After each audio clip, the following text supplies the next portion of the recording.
अध्यक्ष महोदय, काही वेळेस आपण पाहतोय, पहिले एक जाहिरात पाहत होतो आम्ही. अध्यक्ष महोदय, अमोल दूध पिता इंडिया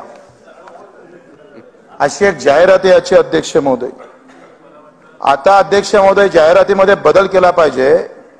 दूध नाही जहर पिता इंडिया. अध्यक्ष महोदय, जर आज आपण व्यवस्था पाहिली तर दुधाचं संकलन किती होते, दूध निर्माण किती होते अध्यक्ष महोदय, आणि प्रत्यक्षात दूध वाटप किती होते. अध्यक्ष महोदय, इकडे सभागृह चालूच आहे. आपसात बोलू नका. तुमचं काही अजून वजन सभागृहामध्ये त्या सदस्यावर पडलेलं दिसत नाही. जयंत पाटील साहेब, आणि एक तर ते तुम्हाला जयंत पाटील साहेब वारंवार सदस्य अभ्यासून घेत आहे. आव्हाड साहेब सारखे, जितेंद्र भाऊ आव्हाड, जयंतराव पाटील सदस्य जर आमच्या भाषणामध्ये तुम्ही असा असाल तर आम्हाला तुमच्यावर चौकशी लावावी लागेल. साहेब या इकडे. जयंत पाटील साहेब इकडे या. इकडे बसा. आसनावर बसा म्हटलं मी. तुम्ही त्याचा चुकीचा अर्थ लावू नका गुलाबराव. चौकशीला घाबरून ते तिकडे जात आहे. बरं, धन्यवाद. किमान काही ना कोणाला घबरावत आहे. अध्यक्ष महोदय, 14 करोड लिटर दूध आपण उत्पादन करतो आणि दर दिवशी आपण 64 करोड लिटर दूध आपण विकतो. मग हे दूध येतं कुठून अध्यक्ष महोदय? एवढे आम्ही अध्यक्ष महोदय थंडे झालोय. कुठं पैसे खायचं अध्यक्ष महोदय? हे मी म्हणत नाही अध्यक्ष महोदय, WHO म्हणतंय. त्यांनी चेतावणी दिली आपल्याला. आपण जर हे भेसळयुक्त दूध, भेसळयुक्त पदार्थ जर थांबवले नाही अध्यक्ष महोदय तर 87% लोकांना कॅन्सर होऊ शकतं. आताच टोपे साहेबांना सांगितलं का कॅन्सरच्या रुग्णाला वेटिंग मध्ये राहावं लागते. तुम्हाला आम्हाला होत नाही कारण आम्ही चांगलं खातो अध्यक्ष महोदय. व्हिटॅमिन घेतोय, प्रोटीन खातोय. गरीबाला ते भेटत नाही. तुम्हाला थोडंसं आजार गिजार लवकर होत नाही, पण गरीबाले मात्र लवकर होतं अध्यक्ष महोदय.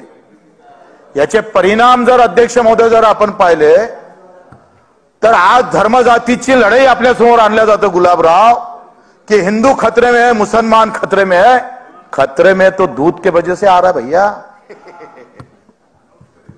लोक धर्मापेक्षा, जाती धर्माच्या भानगडीपेक्षा ह्या भेसळयुक्त दुधानं जास्त मरणार आहे. कोणासोबत भांडणार तुम्ही आणि कोणता झेंडा घेऊन भांडणार? भगवा, हिरवा, निळा, तिरंगा झेंडा घेऊन लढण्याची गरज आहे गुलाबराव.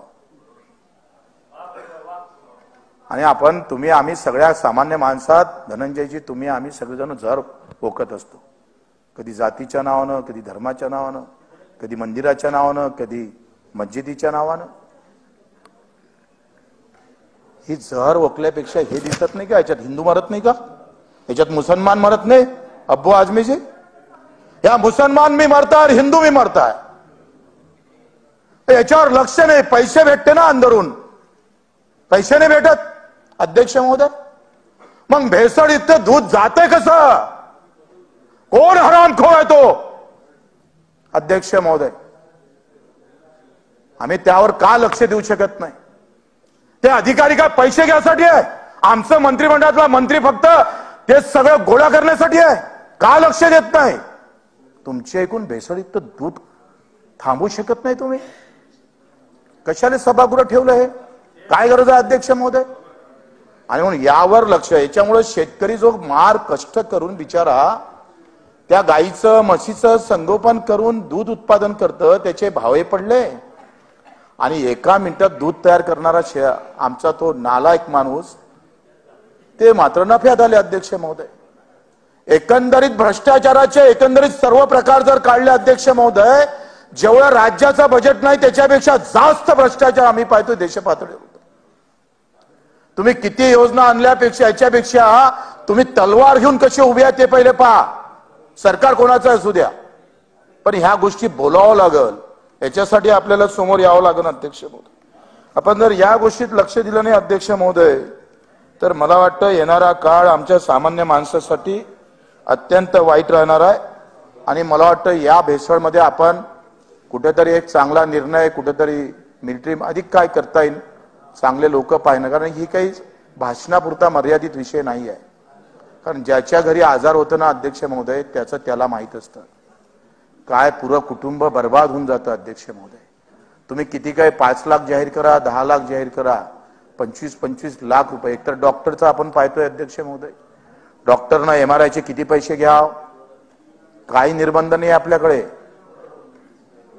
त्यांना एक्सरेचे किती पैसे घ्याव, काही निर्बंध नाही आहे.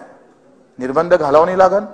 एक MRI वाला 10,000 घेतं, दुसरा 5,000 घेतं, तिसरा 3,000 मध्ये करून घेतं. काय पद्धत आहे ही?